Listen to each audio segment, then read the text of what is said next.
Hello అండి, అందరికీ నమస్కారం. శ్రీ గణేశాయ నమః. సాధారణంగా చాలామందికి సంతానం లేదని బాధపడుతూ ఉంటారు కదా. సో అలాంటి వాళ్ళకి చాలా మంచి ఉపాయం చెప్తాను, ఒకసారి వినండి. పరిహారం కూడా ఏం లేదు. సంతానం లేని వాళ్ళు సుబ్రహ్మణ్య స్వామిని పూజిస్తే సంతానం లభిస్తుంది.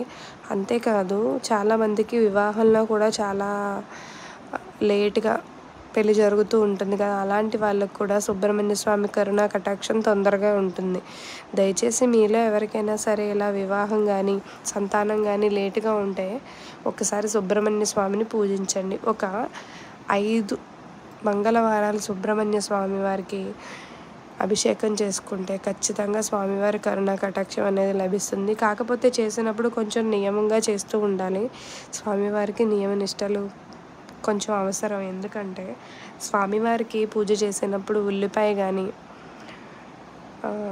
నాన్ వెజ్ తినేవాళ్ళు నాన్ వెజ్ తినకుండా ఉంటే చాలా మంచిది. దయచేసి ఒక 5 మంగళవారాల పాటు ఎవరికైతే సంతానం లేదని బాధపడుతున్నారో అలాంటి వాళ్ళు, స్త్రీ పురుషులు ఎవరైనా సరే ఒకసారి స్వామివారికి నేను చెప్పిన విధంగా చేసి చూడండి.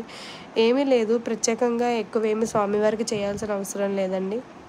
ఒక 5 మంగళవారాలు పొద్దున్నే లేచి దేవాలయానికి వెళ్ళి కనీసం ఒక చిన్న పాల ప్యాకెట్ కొనైనా స్వామివారి మీద పోస్తే ఖచ్చితంగా మీరు అనుకున్నవి నెరవేరుతాయి. సో ఈ వీడియో కనుక నచ్చితే లైక్ చేయండి, మన ఛానల్ని సబ్స్క్రైబ్ చేసుకోండి.